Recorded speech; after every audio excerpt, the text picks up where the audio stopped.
오늘은 힐링 시리즈 제 세 번째 시간으로 왜 힐링이 필요한가라고 하는 제목으로 하나님의 말씀을 같이 나누겠습니다. 진정 이 힐링 시리즈를 통해서 우리 마음이 참 하나님이 기뻐하시는 마음, 하나님이 즐거이 받으시는 그런 신앙 인격으로 우리가 한 단계 더 성숙하기를 원하는 마음으로 이 말씀을 같이 나눕니다. 저는 이 현대교회가 특히 이 힐링에 대해서 매우 관심을 가지고 우리 마음들이 힐링되어지기를 애쓰는 그런 시간이 되어야 된다고 생각합니다. 이유들을 한 두 가지 국면에서 생각해 보겠습니다. 자, 첫 번째는 이 사회적인 요소들을 한번 바라보겠습니다. 여러분, 현대라고 하는 이 사회적인 구조는 지금까지 살아온 그 어떤 시대들보다도 너무나 복잡합니다. 너무나 복잡해가지고 사람들 마음에 완전히 긴장감을 심어주고 또 많은 상처를 주는 그런 요소들이 우리 사회에 너무나 가득합니다. 그래서 사회적인 요소들이 우리 마음에 주는 상처들이 어떤 것이 있는지 한번 생각해 보겠습니다. 첫째, 우리 현대인들은 시간에 쫓겨서 너무나 바쁘게 살아갑니다. 그죠, 여러분? 이 시간이 이제 디지털 시대입니다. 그래서 어디 좀 늦으면은 몇 분 늦는지 그 시간에 맞추어 가려고 하는, 그 시간에 맞춰 살려고 하는 그런 것이 매우 명합니다. 그래서 일터에 가면은 타임 클락이 있습니다. 자, 1초 늦었느냐, 1분 늦었느냐에 따라서 이 사람의 크레딧이 결정되어지는 순간입니다. 그래서 큰 일터에 가면은 파킹 나셔서 막 달려가기 시작합니다. 왜? 1초라도 늦지 않기 위해서. 여러분, 그렇게 바쁘게 살다 보니까 우리 마음에 무엇을 잃어갑니까? 여유를 잃어갑니다. 그리고 우리 마음은 항상 피곤해 절어 있고요. 그렇게 시간에 쫓겨서 살다 보니까 우리 사람다움, 인간다움을 우리는 상실할 때가 참 많이 있습니다. 그리고 현대인들은 무엇을 위해서 달려갑니까? 성공을 위해서 달려갑니다. 성공지상주의로 살아갑니다. 그래서 어릴 때부터 부모들이 자녀에게 무엇을 말합니까? 얘야, 공부해야 된다. 성공하기 위해서 공부해야 된다. 훌륭한 사람 되기 위해서 공부해야 된다. 어릴 때부터 경쟁을 합니다. 얼마나 치열한 경쟁을 하고 살아가는지요. 특별히 우리 한국은 이제 중학교부터 가면은, 이제부터 인생을 즐길 생각하지 마라. 부모들이 아이들에게 그렇게 말하면서, 야, 네 좋은 인생 다 갔다. 이런 식의 말하면서 아이들에게 공부하라고 이렇게 말합니다. 그래서 어릴 때부터 끝없이 노력해야 합니다. 학교에 갔다 오면은 여러 가지 애프터 스쿨에서 배워야 할 것도 한 아이들 보통 2개씩, 3개씩 이렇게 배운다고 합니다. 그러니까 얼마나 아이들이 그 마음의 긴장을 가지고 갈등하고 또 스트레스에서 눌려서 살아가는지 모릅니다. 그리고 현 사회는 이 기계 문명이 참 고도로 발달했습니다. 특히 이 컴퓨터, 스마트폰, 이것이 우리의 삶에 얼마나 많은 영향을 미치는지 모릅니다. 불과 몇 년 전에 비해서 지금 이 사회적인 현상들이 굉장히 많이 변했습니다. 스마트폰이 그렇게 활성화하게 되기 전에는 그래도 이 학생들이, 젊은이들이 모이는 것을 좋아했는데 이제 스마트폰이 활성화되면서 모이는 것 자체를 매우 꺼려합니다. 인간관계에 그런 중요한 관계를 가지기보다는 얼마나 내가 스마트폰을 잘 알 것인가, 얼마나 스마트폰하고 친할 것인가, 그것이 더 중요한 그런 시대가 되어졌습니다. 그래서 누군가가 말을 걸어오면 싫어합니다. 불편합니다. 그죠? 이웃에 누가 사는지 전혀 이제 신경도 안 씁니다. 마음의 문을 닫고 살아갑니다. 한국에 가서 지하철을 타고 가니까 모두가 이래 있습니다. 도저히 내 옆에 누가 앉는지, 내 주위에 누가 있는지 바라볼 생각도 안 합니다. 관심도 없습니다.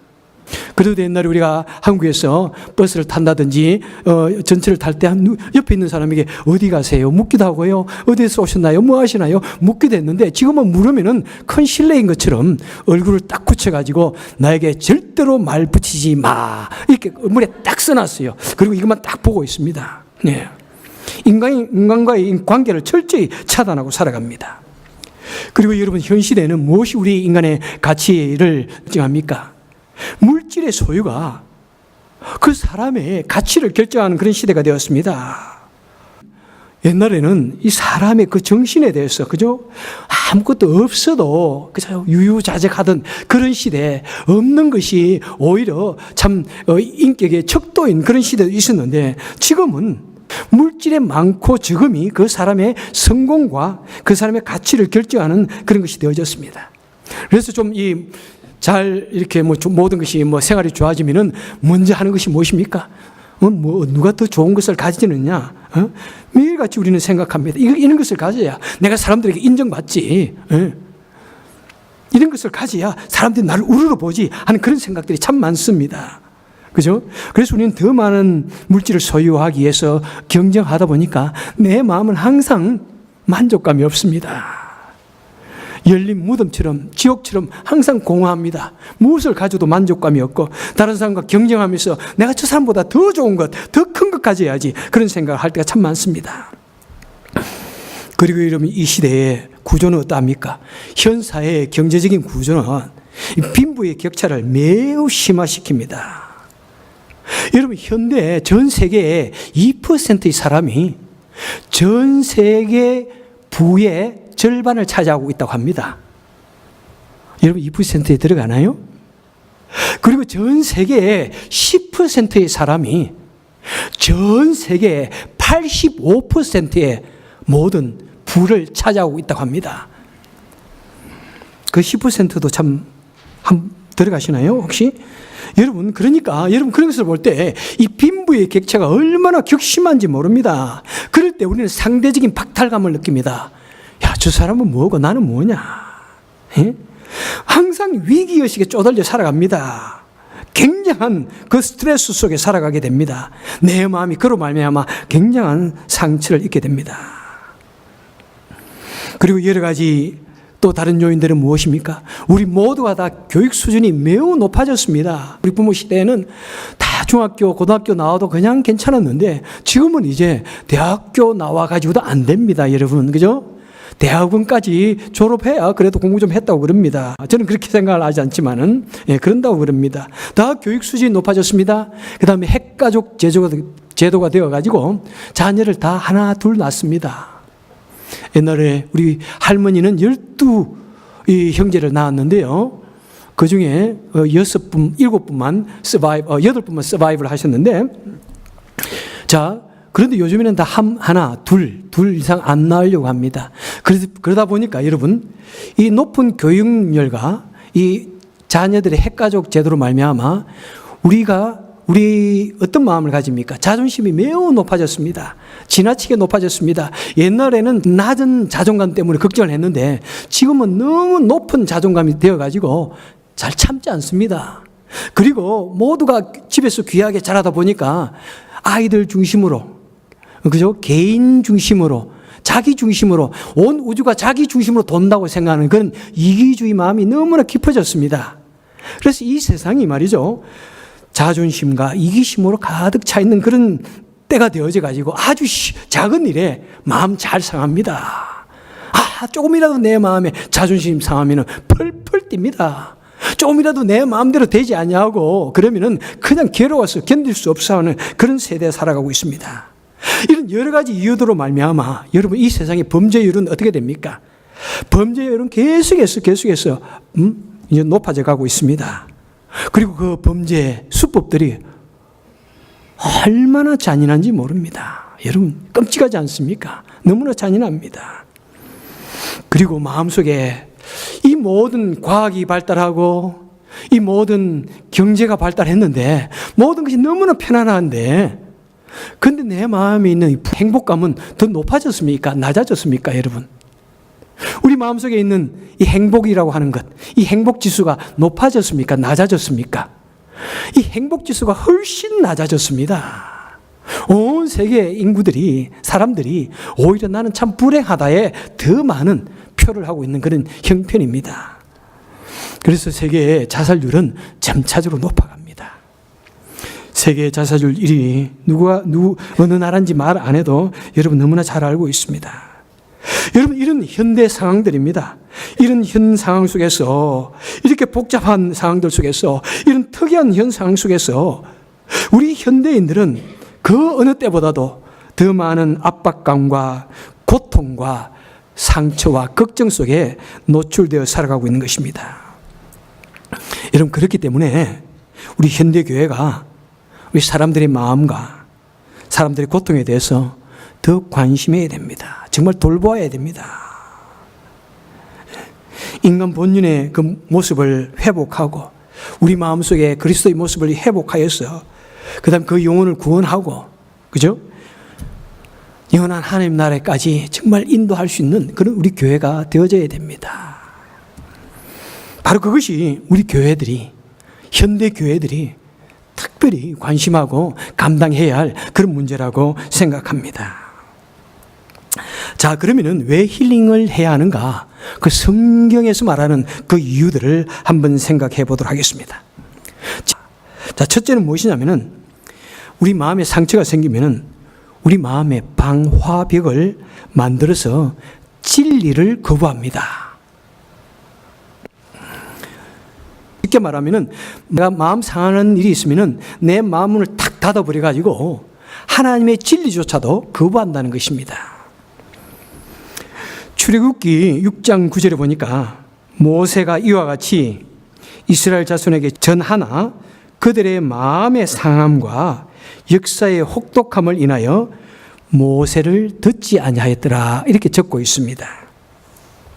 내용이 무엇이냐면은 이스라엘 백성들은 애굽에 가서 400년 동안 살다가 마지막에 이렇게 노예 생활을 하게 됩니다. 얼마나 힘든 노예 생활을 했는지 모릅니다. 이런 애굽의 모든 문화들, 피라미드를 짓고 그다음에 스핑크스를 쌓고 모든 옛날에 그 고대의 도시 구조물들 만드는 그곳에 이 히브리 민족들이 동원되어졌다는 것입니다. 그 거대한 구조들을 보고 현대인들은 무엇이라고 그럽니까? 세계의 불가사의라고 그럽니다. 현대 건축술로도 저런 건축물을 만들기 어려운데 그 고대에 어떻게 그런 건축물들을 만들었을까? 불가사의라는 것입니다. 바로 그 건축물을 만드는데 누구의 눈물이 스며 있다는 것입니까? 바로 노예들의 눈물, 바로 히브리인들의 그 고통과 죽음과 압박이, 온갖 종류의 슬픔이 그 속에 시멘트처럼 녹아서 그 구조물들이 만들어졌던 것입니다. 그냥 노예가 아닙니다. 그냥 그 현장에서 죽어도 아무런 보상도 없는 죽음이 매일같이 오고 가고 있는 그런 현장에서 그들은 처절하게 일했습니다. 그래서 그들의 꿈은, 우리는 언제 우리 고향으로 돌아갈까? 우리는 언제 하나님께서 우리에게 주셨던 적각꿀이라는 그 가나안 땅으로 돌아갈 것인가? 고향으로 돌아가는 그 꿈으로 젖어 삽니다. 바로 그때 하나님께서 모세를 부르셔가지고, 모세야, 내가 이제 너희 이스라엘 백성들을 다 이 애굽에서 구출하여서 내가 가나안 땅으로 보내주겠다. 그 말을 네가 가서 전해라. 여러분, 만약 우리의 이 상황이 그런 지경이었다면 모세가 와가지고, 여러분, 하나님께서 나를 보내셨습니다. 이제 여러분들을 다 구출하여서 우리의 고향 가나안 땅으로 가게 해주실 것입니다. 만약 그런 말씀, 메시지를 듣는다면 우리 일반적인 생각으로는 어떻게 생각하겠습니까?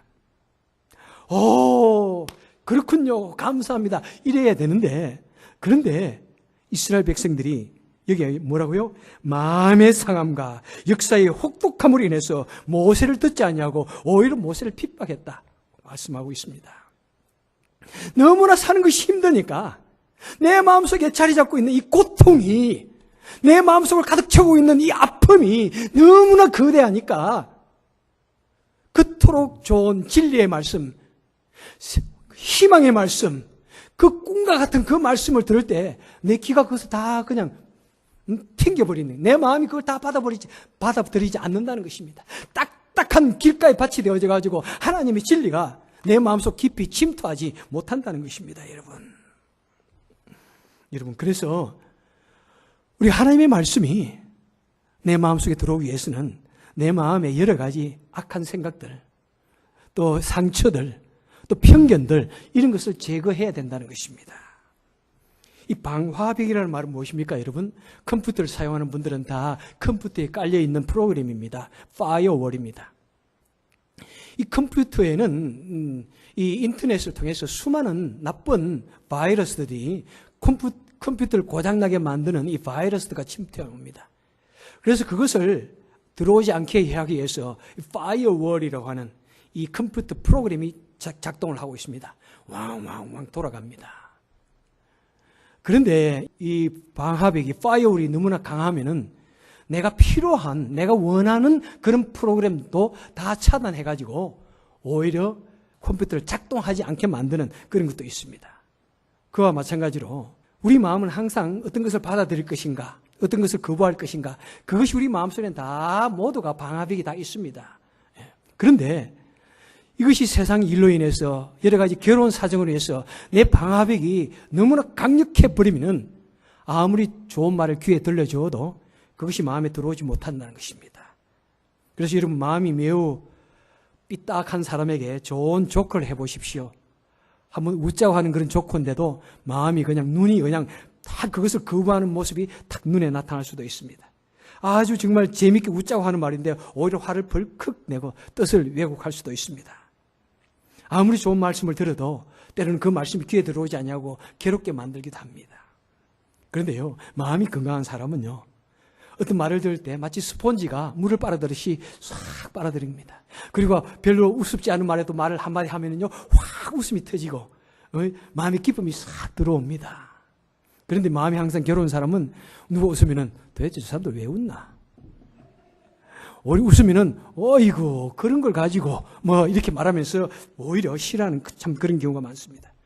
그래서 우리가 이 하나님의 말씀의 진리를 잘 받아들이려면은 내 마음을 곡괭이로 잘 갈아가지고 부드러운 흙을 만들어야 되고 그 속에 있는 돌을 집어내어야 되고 그 속에 있는 가시덤불을 다 이렇게 뽑아내어야 하나님의 말씀을 들을 때 그것이 들어오는 거예요. 여러분, 특별히 여러분 가장 두려운 것은 무엇입니까?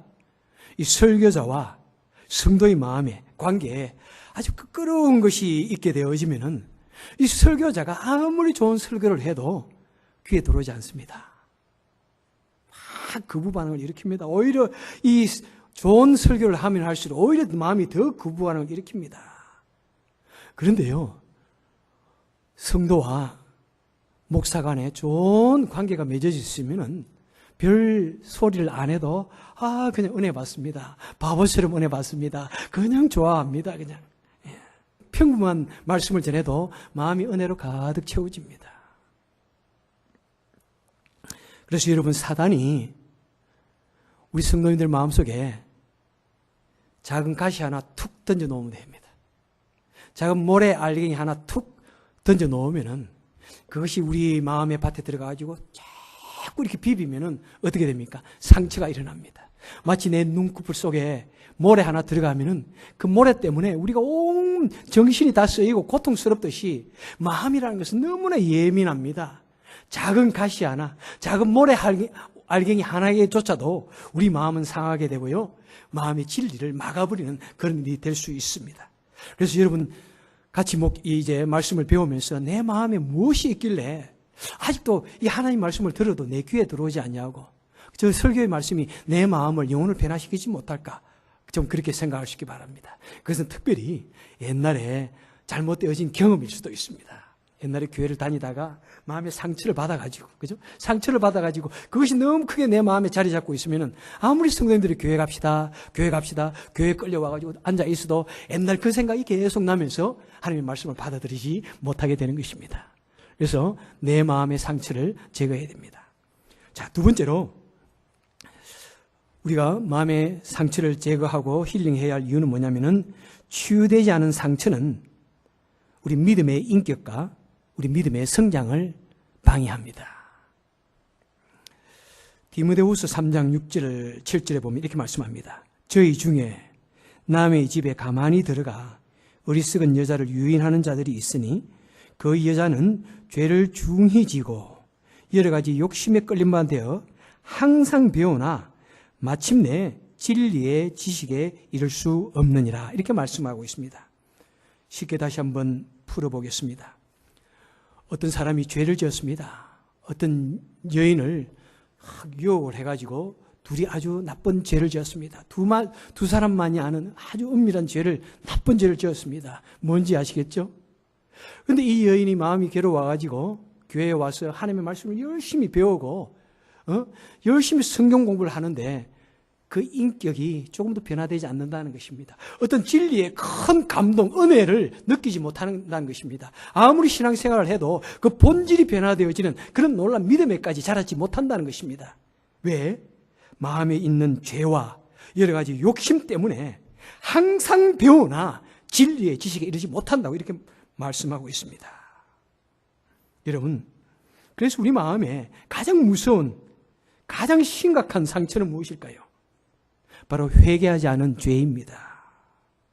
우리가 치유받아야 할 가장 무서운 질병은 뭐냐면은 회개입니다. 여러분, 내 마음에 어떤 죄가 확 움트리고 있으면서 그것을 내가 완전하게 해결하지 못했다면은 아무리 말씀을 받아도 우리 마음은 오히려 점차적으로 몬스터가 되어갈 수 있다는 것입니다, 여러분. 그래서 오랫동안 신앙생활을 하다가는 그냥 믿는 척하게 되고 오랫동안 하다 보면은 자신의 모습을 감싸기 위해서 더 많은 이중적인 생각을, 행동을 하게 되는 것입니다. 그래서 여러분, 우리의 신앙의 발전이 있길 원하십니까? 내 인격에 정말 변화가, 놀라운 변화, 획기적인 변화, 급격한 변화, 연탄이 그 하얀 눈이 되어지는 그런 변화가 있기를 원한다면 먼저 내 속에 내 죄의 문제, 여러 가지 인간적인 죄의 욕심들, 심각한 이 상처를 먼저 치유해야 합니다.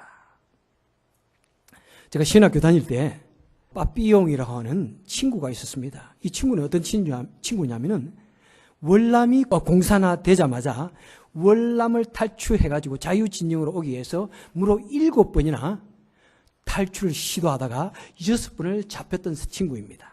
그래서 제가 그냥 빠삐용이라는 말은 제가 붙여준 별명입니다. 이 친구가 하루 캄캄한 밤에 자기 친지들과 가족들과 더불어서 이 공산화된 월남을 탈출하기 위해서 이제 부두에 모였습니다. 그리고 모든 사람들이 모여가지고 밤을 새워서 배를 주었습니다. 이제 서서히 새벽이 되어오면서 어스름푸레하게 새벽이 밝아왔습니다. 이제 눈이 밝아져서 보니까 배가 항구에서 조금 더 떠나지 않았던 것입니다. 그래서 웬일인가 하고 거기서 조사해 봤더니 배하고 항구의 말뚝 사이에 묶여있던 이 줄을 풀지 않았습니다. 그 푸는 것을 잊어버린 거예요. 그래서 자기 남들은 열심히 이 노를 저었는데 한 발자국도 그 항구 밖을 나가지 못했던 것입니다. 무엇입니까? 바로 동아줄이 그들을 묶고 있었기 때문입니다. 여러분, 우리 영혼에 올무줄도 있습니다. 뭔가 우리는 하나님께 가까이 나아가기 원하고 하나님의 말씀을 듣고 내 삶이 변화되어지기 원하고 뭔가 깊은 진리의 지식에 정말 저 사람들이 때로는 미친 것 같은 저런 모습으로 하나님을 사모하고 하나님을 기뻐하고 영원한 날에 대한 소망을 가지고 살아가는데 왜 나는 이렇게 믿어지지 않지? 왜 나는 그런 것을 깨닫지 못하지? 왜 나는 10년을 20년을 신앙생활을 해도 이 하나님의 말씀이라는 성경이 믿어지지를 아니하고 살아계신 하나님을 경험했다는 그런 신앙의 고백이 없지 하는 것은 무엇이냐면은 내 마음에 끌어매르고 있는 이 동아줄, 이 올무줄이 있기 때문인 것입니다, 여러분. 그래서 그것을 제거하는 것이 바로 이 시간에 1년 동안 우리가 해야 할 내용이라는 것입니다. 여러분, 그 올무는 어떤 것인지 모릅니다. 내 영혼을 올무매고 있는 그것이 어떤 것이 문제인지는 모릅니다. 회개하지 않은 죄일 수도 있습니다. 내 마음속에 용서하지 못하는 그런 것일 수도 있습니다. 그리고 내가 잘못 가졌던 어떤 신앙의 자세, 내가 잘못 가진 신학, 성경적인 그런 진리가 아니라 잘못되어진 내가 가지고 있는 내 마음대로 만든 그런 신학에 젖어 있는 그런 사람들, 내 욕심을 가지고 이 하나님의 진리를 판단하려고 하는 그런 생각들이 있는 것입니다.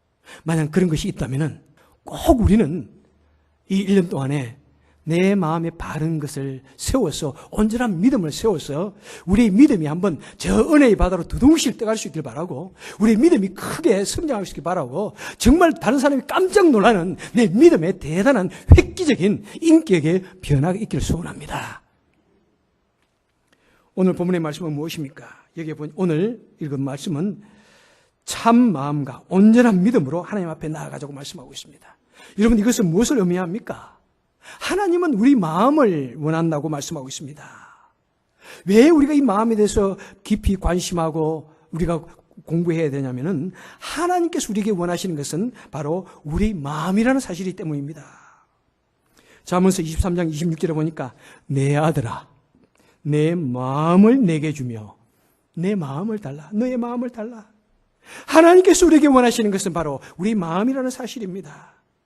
여러분, 사람들은 무엇을 원합니까? 사람들은 물질을 원합니다. 물질을 가지고 사람의 가치를 평가를 하지만 하나님께서는 사람의 재물을 보지 않는다고 이사야서 1장 13절에서 말씀합니다.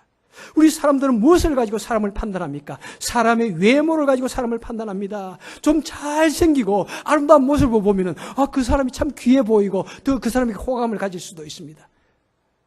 그래서 한때 한국에서는 키가 얼마 되지 않냐면은 루저다 그런 말까지 있어가지고 얼마나 대대적인 그런 평가들이 일어났는지 모릅니다. 사람들은 외부적인 조건을 가지고 사람을 잘 판단합니다. 그 사람이 어느 대학을 나왔는가, 외모가 어떠한가, 어떤 집안 배경인가. 여러분, 혹시 자녀들 앞으로 배우자를 볼 때 그런 거 먼저 보지 않습니까, 여러분? 하지만 우리 하나님께서는 무엇이라고 말씀하십니까? 하나님께서는 사람의 외모를 취하지 아니하시고 중심을 보신다, 그 마음을 보신다고 말씀을 하고 있습니다. 하나님께서 우리에게 원하시는 것은 외모가 아니라 우리 마음이기 때문에 우리는 하나님이 원하시는 온전한 마음을 가지기 위해서 우리는 매일같이 노력하고 애를 써야 할 것입니다. 그래서 히브리서 기자가 말하는 것처럼 참 마음과 온전한 마음을 만들기 위해서 우리는 실제로 일생 동안, 이번 1년만 아닙니다. 일생 동안 우리는 노력해야 됩니다. 우리는 아무리 하나님을 믿는다고 할지라도 우리 하나님이 받으시기, 정말 온전히 받으시기 원하는 그런 마음이 되어지기 위해서 내 마음속에 예수 그리스도의 형상이 온전히 회복되기 위해서는 정말 일생 동안 우리는 혀를 깨무는 그런 마음의 결단과 결심을 가지고 우리는 노력해야 하는 것입니다. 여러분, 정말 우리 1년 동안 무엇보다 우리 마음을 좀 돌아봅시다. 내 마음을 하나님이 받으시는 참 마음, 하나님이 받으시는 온전한 마음으로 만들 수 있기를 소원합니다. 하나님이 받으시는 진실한 마음, 하나님이 받으시는 겸손한 마음, 하나님이 받으시는 정직한 마음을 만들어가기에 우리 애쓸 수 있길 바랍니다. 그래서 우리 매번 교회 나오실 때마다 내 마음에 있는 이 가시들을 하나하나 집어냅시다. 내 마음에 있는 작은 돌멩이들 하나하나 집어냅시다. 내 마음이 딱딱한 길가에 이 밭처럼 굳어 있을 때 여러분 그 밭을 하나님의 말씀으로 성령의 도우심과 말미암아 부드럽게 만들어서 우리 주님이 기뻐하시는 그런 마음을 만들어갈 수 있는 저와 여러분 되시기를 주님의 이름으로 간절히 축원해 드립니다. 기도하겠습니다. 사랑과 은혜가 많으신 하나님 아버지, 오늘도 저희들 주의 전에 나왔습니다. 마음에 많은 가시덤불이 우거져 있습니다. 마음에는 온갖 종류의 돌과 자갈과 딱딱한 밭으로 굳어 있습니다. 오 하나님 아버지시여, 이 시간에 하나님의 말씀을 통해서 우리가 어떻게 해야 되는지를 배웠습니다. 말씀을 가지고 우리 마음을 깨뜨려 주옵소서. 성령의 도우심으로 내가 무엇이 문제인지를 깨닫게 하여 주시고 성령의 인도하심으로 말미암아 내 마음속에 있는 제거해야 할 모든 이 마음의 상처, 질병들을 제거하여서 우리 주님이 받으시는 온전한 믿음, 참 마음, 깨끗한 마음 가질 수 있도록 주여 도와주옵소서. 예수님 이름으로 간절히 기도합나이다. 아멘.